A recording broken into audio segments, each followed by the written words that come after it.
Hey, good evening, folks. It's 6 o'clock on a Wednesday. If it's 6 o'clock on a Wednesday, it's time for the Off the Record podcast with Ali Braswell, the Real Talk podcast, where we talk unfiltered, unscripted, and unapologetically about topics that I hope will advance your career, your lives, make it special. I want to take a special moment out as I begin this episode to say thank you to some people, to our subscribers. I want to thank the people who have taken the time to go like, comment, and subscribe, whether on YouTube or whatever platform, Apple Podcasts, Spotify, iHeart, Podbeam, wherever you listen to your podcast content. Thank you for subscribing. Would ask that you continue to share the message, and want to thank you for the feedback that I've received. Particularly want to shout out a young man over in Jacksonville who is my barber, Henry. Henry, thanks so much for listening. I'm glad you're picking up tidbits. Folks, he's 20 years old and already tuning in to understand how to navigate this crazy world and build key relationships, mutually beneficial relationships. I had a great conversation with a frat brother, Mo. Thank you for the feedback, and thank you for letting me know you're listening. Love the feedback that you feel like you're having a conversation and I'm in the room with you. And keep talking back to the screen. I'll keep talking to you. To everybody out there, just want to say thank you for giving me an opportunity to share my story, a little bit of my history about what's going on and what some insights that I hope will help you advance from this incredible career that I've had. Most recently, I wrote an article that's out on LinkedIn. I'll talk about that at the end of the show, but check me out on LinkedIn. Follow us at Off the Record, the Real Talk podcast on Facebook, or my personal, Ali Braswell Jr. Glad to hear from you. Look forward to having more content. And let's get into this series, the relationship series. If you've been along with me for the first 3 episodes, we've talked through the SHIPS framework, which is the framework that I wrote when I put together the book, Engage, Invest, Grow. Engage, Invest, Grow is all about the power of building mutually rewarding relationships and giving back and mastering a blueprint for building those relationships and mastering those relationships. You know, a lot of people ask me, where did the concept come from? It came from how I've been able to be successful in life. It's always been someone there, a mentor, a friend, or a colleague, or someone who had heard my good reputation that decided they wanted to step up and be a champion for me. You know, because see, what I really believe sponsorship is all about is intentionally champion for others, being able to open the door to someone to your Rolodex, or as others have called it, your Solodex. You know, I think George Fraser coined that phrase. Incredible person who has incredible relationships, someone I've read, and also had the opportunity to hear speak on the power of building relationships and using them to advance career, business enterprise, community endeavors, corporate philanthropy. You know, as I think about today and talk about sponsorship, I'm so excited that, you know, we have an opportunity to continually open doors for other people. You know, I was talking with a young nephew, as that a lot of people say I'm everybody's favorite uncle. I was talking with my nephew Manny, and I was talking to him about an upcoming event he has with his incredible organization, and talking with him about how sponsorships, a lot of times, people think of them as the ask to a corporation for dollars. Yeah, truly, sponsorship can be monetary in nature, but the ones that I like to talk about is we'll spend some time on community engagement, but I'd like to talk about how your reputation, your character helps to open doors for you. Oftentimes, we're a part of the conversations up front, but many times we don't know about the conversation that may be going on behind the scenes. You know, Kathy Engelbert, the commissioner for the WNBA, former CEO for Deloitte, uh, just a powerful woman, explains it here that sponsorship is sometimes about the people behind the scenes who are sitting in the rooms determining your assignments and your next career steps, and you don't even know who they are. That's the premise of Off the Record. It's the conversations that happen when you're not in the room, when you are at the table, but you're not really at the table, your reputation. And if you have a champion in the room, you have somebody advocating on your behalf. I thought she summarized that really well when she talks about that, and I captured that as a quote within my book. Is that I thought what she was really speaking on is it's the behind the scenes conversations, folks, that determine your success. I was told long ago that your character shows up way before you do. Your reputation is normally in the conversation way before you're invited to participate. And so, what I always wanted to do was be a person of good character so that whatever message was getting there before I was, it was also congruent with when I showed up. I think that's so important in today is that who you are at home needs to be who you are in the streets. Yeah, I got a frat brother says that his streets is his couch. I appreciate that. But it's what are people saying about you when you're not there? And let's hope that it's always favorable and that they're opening doors for you. When I think about sponsorship, let's do some definition. Sponsorship in corporate philanthropy is writing a check most often and purchasing a sponsorship at a particular event that helps community organizations, community based organizations, particularly nonprofits, be able to raise the funds to generate the support they need in order to be able to do the things that they do, right? Um, as I was reflecting back into my book on the chapter on sponsorship, I talked about results oriented community engagement. And a lot of times when you look at organizations, people look at what can I get from them? I would like you to flip that and say, what can I bring to them that would entice them to be engaged with me? And when I say bring it, was what's your messaging? What's your results? What's the tangible reason why an organization should embrace learning about you, scholarship, then potentially partnering to help you do what you do through sponsorship? Because as I state in my book, scholarship is that ship that makes every dock. In every corner of a relationship, we're learning about each other and we're continually learning. And particularly in corporate sponsorship, I've seen examples where people have really come together to do some incredible things, raise a lot of money. I had the privilege of being the chair of the Juvenile Diabetes Research Foundation some years ago, where we raised over $1 million. And I'm here to tell you, you want to talk about a fundraising machine? That's a machine. But I thought the way they went about it was so crucial.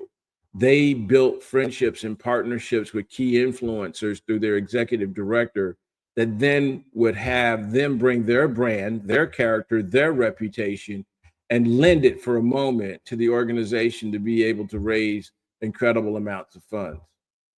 It's an important thing, but I thought the thing I learned most from that engagement was the people in the room. You see, I've seen where tiered organizations or tier charts have been put together by organizations to determine how they will advance their philanthropy into the community based upon different levels, based upon different impacts. They gave different dollars, right? Well, I always wondered why people would pay the money for the rubber chicken dinner but never show up. We all know that the food is improving, so let me not, I don't want anybody coming at me. But it's not just a chicken dinner, folks. It's really an opportunity to teach your organization about the organizations you support. Think about it. How many times have you been to a fundraising dinner, luncheon, breakfast, and you see tables around with table tents, but no people? I would say that was because the relationship is more transactional than it is about intentional partnership and growing. I think where you had the opportunity there through results oriented community engagement, it's think outside the box. If you got $50,000 to invest in the community, what's the best way to use that? Now, oftentimes it's often easy to choose the routes that are less traveled and go back to the people we supported in the past. Trust me, they appreciate the sustained support. But what's the opportunity? What's the opportunity to reach out and build a new relationship with an emerging organization that the dollars that you help raise will almost triple in impact because they're meeting the need in the community. So how do you do that as from a community standpoint? Do a gap analysis. Look at what you're standing for and what you're advocating for as an organization, and identify organizations that meet those needs. Keep the people in it, though, folks. Keep the humanity in it, not just throw it over to a website with a link where they fill out a form and then you decide whether or not, or the algorithm actually decides whether or not they get funding. Sometimes the smaller organizations are the most impactful because they're at the grassroots and making a difference. And the dollars that you invest as a corporate entity are huge. But here's something that's even as impactful. If you're going to buy a table at $1,500 or whatever the price point is, $3,500, whatever it is, don't just purchase the table. Put decision makers and key leaders at the table with you. Because then when you go back to explain that giving the next year, they're familiar with it. They've heard the story. They've maybe even sat with some of the people who have been impacted by the philanthropy that the organization gives. It's a moving experience and it's a lasting experience, but it's a part of that scholarship, learning about each other, and then having you be able to extend that learning into the organizations that you serve. Because it's really a double-edged sword. It serves the community, but you're also serving your leadership to learn more about the organizations that you as an organization may seem valuable. So let me recap there. I'm really talking about sponsorship, not just being a financial transaction, but one of learning about each other, truly coming together to partner to lend your brand, your reputation, and then opening the doors to allow others to step through the door into the avenue of what's being done. See, sponsorship for me is all about using your platform, your privilege, and your influence to open doors for others. I can remember one of my mentors who was key in my career from Disney forward was Bob Billingsley.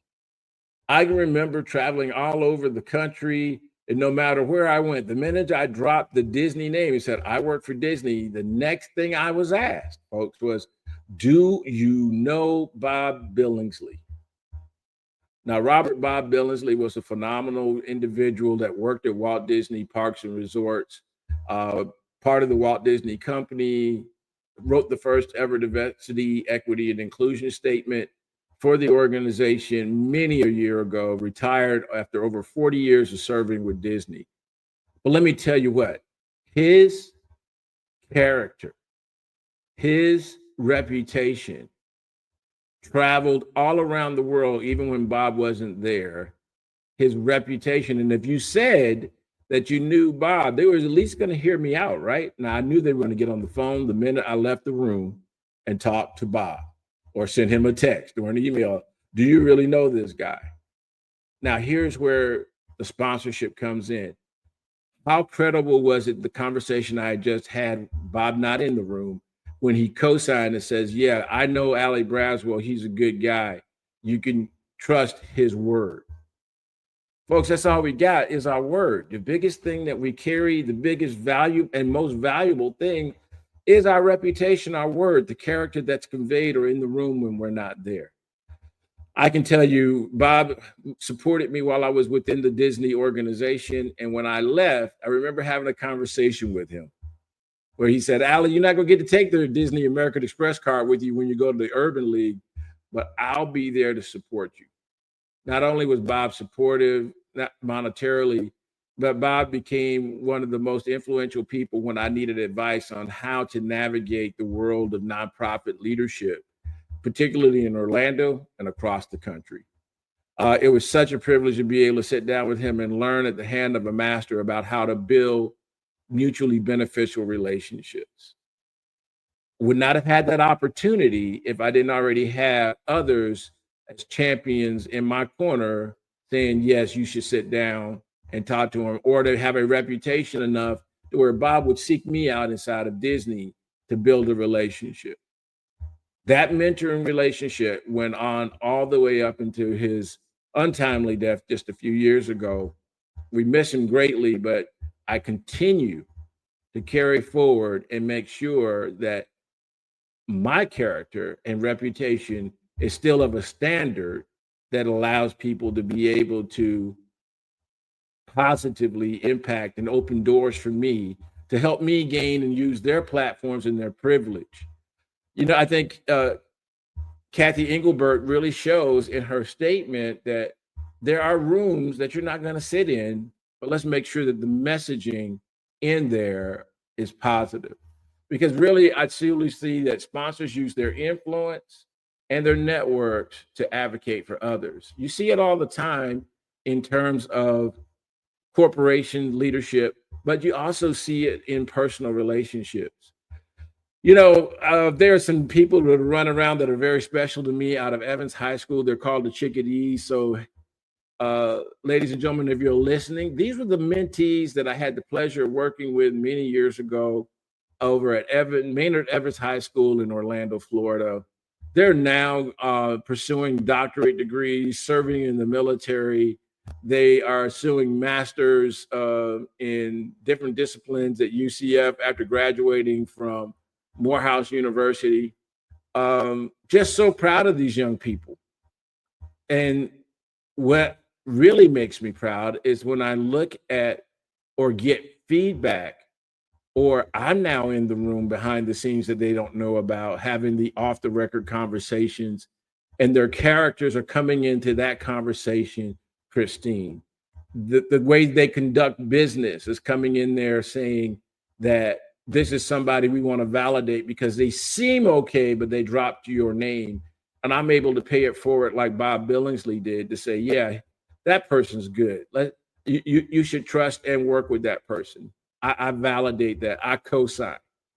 The key thing is there's a young man out there, love him dearly, Julian Serrano O'Neill, shouting you out, boss, because I'm constantly watching and seeing you grow in your efforts to reach people and make an impact on the community that you serve in Orlando as a senior leader at the United Foundation of Central Florida.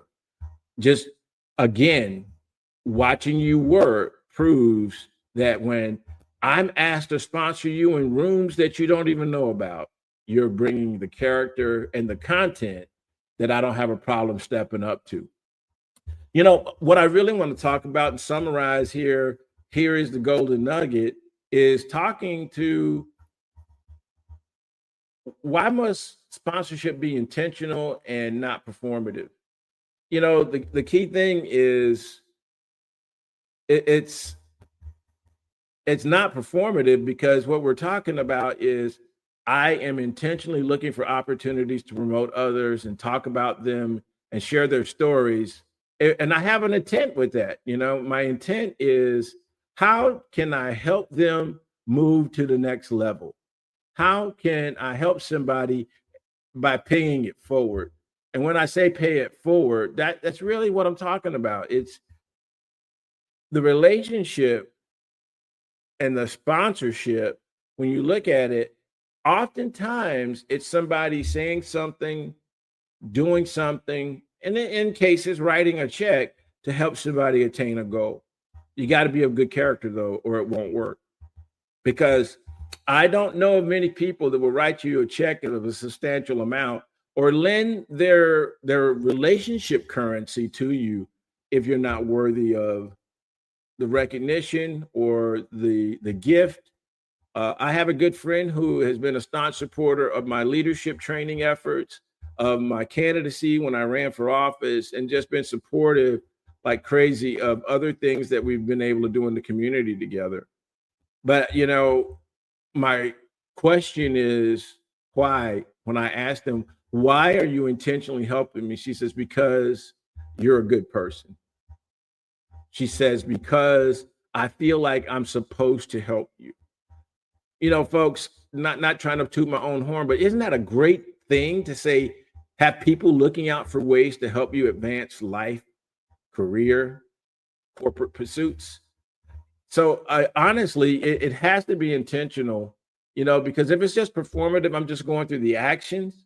I don't know anything about that company. I don't know anything about them. I can't defend them when it was really time for me to defend them, to be able to give of my time, talent, and treasure. There's another gentleman out there. I'll shout him out, Jacob Stewart, just to say thank you.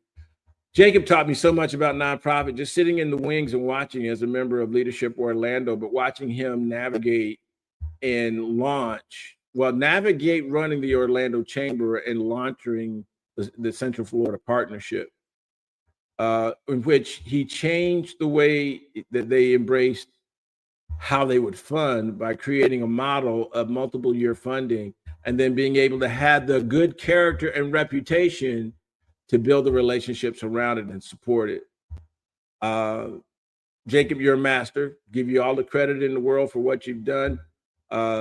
Thank you for opening a door, even for me, to be able to lead at the Urban League. It was so powerful to have leaders from the community when I was looking to be a part of the Central Florida Urban League as the CEO, to be able to write letters of reference and recommendation that were favorable and gave insight as to what I would bring to the table. Folks, that's a powerful relationship. That is a serious withdrawal. But let me tell you, I had to make deposits first. I had to be there, show up, show myself worthy by being a part of Leadership Orlando.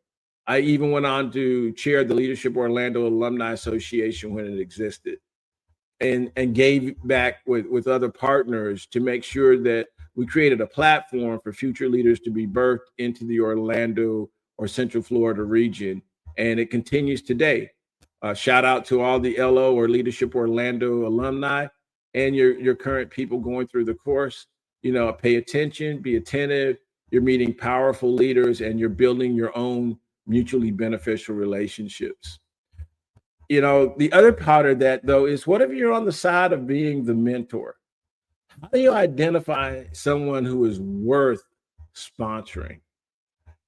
Well, I hope through the content of this podcast, this session, this episode, I've shared, it's about the character that aligns with your character. It's about the beliefs that align with your belief system. I truly believe it's about assuming good intent and then delivering upon it. I really strongly believe that when you're looking to identify that someone that's worth supporting and sponsoring by lending your voice or your actions or your engagement, they're looking for people who represent the values they believe in, and value is everything. When we talk about value-based relationships, it's like, do they believe in the same things? Are they of good character? Do they have a sound reputation in the community that says, yes, I want to align my brand? Now, that could be individual or corporate entity, particularly nonprofits. Are they known for having a 990 that doesn't have any challenges? Are they known for putting the money in the right places in alignment with what they say their mission is? In working with my brothers to create the Getting in Good Trouble Awards and Stanley T. Muller Scholarship Luncheon, we brought together our scholarship luncheon together with the fundraising arm of Getting in Good Trouble so that we could be able to demonstrate to our sponsors that the funds we truly are raising are being given back. Imagine when a sponsor can sit there and see the organization that they've written a check to actually turning over and writing that check to a young person with a scholarship and a computer like we did last June here in Orlando. It is powerful. I don't think I could have said it any better than one of our sponsors came up and said, this time you got it all together.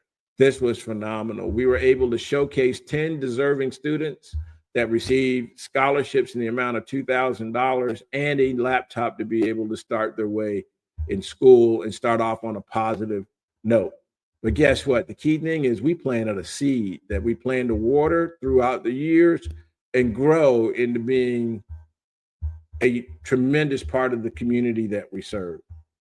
I want to thank all those sponsors that supported that and solicit them to come on and support Off the Record if you want to. Love to have sponsorships looking to bring that and bring the brand to help others promote good movement, leadership development, real conversations in our community. So if you're interested, please don't hesitate to reach out to otrwithali@gmail.com. Drop me a note, say that you're interested. Drop me some feedback as well. Like, comment, and subscribe on all the platforms where you listen to podcasts. Again, really wanting to walk through this and pause for just a moment of reflection and see where people really are. You know, who are you actively sponsoring in your world? Who's that mentee? Who's that coworker? Who's that leader that you're championing their cause when they're not in the room? Most importantly, who's advocating for you to be able to reach that next level, that opportunity to grow? Who are you spending quality time with? Who are you reaching out to and spending 30 minutes a month just to have a session or a coaching session? Are you investing in yourself and developing good character, good reputation, and the tools in the tool bag that'll propel you to the next level? You know, there's a reflections journal that goes along with this series. Please feel free to hit me up on Facebook at Off the Record, the Real Talk Podcast Facebook page. Go in there and type in SHIPs plus your email, and we'll send you the relationship journal so that you can capture the points and see the points that I'm making through this 5-episode series. But just want to say that, you know, most importantly, as we summarize on sponsorship, when it becomes intentional, it happens so naturally. When you find the right people that you want to invest the time, talent, and treasure in, is not a chore. You know, I can just remember the swagger of a Bob or the confidence of a Jacob when he's making a pitch to create an entire medical school at University of Central Florida, or leading the charge to help bridge the gap between healthcare systems in Puerto Rico and here in Central Florida. The confidence they exuded was because of the character and reputation that they both had. And then to be able to be a recipient of an investment of some of their relationship currency in my life to allow me to achieve the great things I did. I just want to thank those two men and their families, because while we have lost Bob, Jacob's still here. And just know that I'm so appreciative of the time, talent, and treasure that you invested in me. As I close out sponsorship, folks, I just want you to remember that sometimes there's a conversation that happens behind a closed door that you're not a part of. And let's make sure that it's the most positive, the most energetic, the most forward projecting it can be in your favor to help move you to the next level. I want to give a special shout out to my good friend who joined me last week on episode 3. If you missed it, go back and check out Chetty Matthews. But thank you, my friend, for joining me and not considering it a chore to jump on a call at 10:30 night your time in Saudi Arabia to join me here on the Off the Record, the Real Talk podcast. I thought it was a phenomenal session, folks. Please go back and look at the entire series if you're on YouTube, or listen to it on your podcast as you do different things. I think you'll find it enjoyable, and you'll really hear how the SHIPs framework really comes together to build powerful relationships. Next week, join me as we move into the final part of it, where we'll talk about ownership.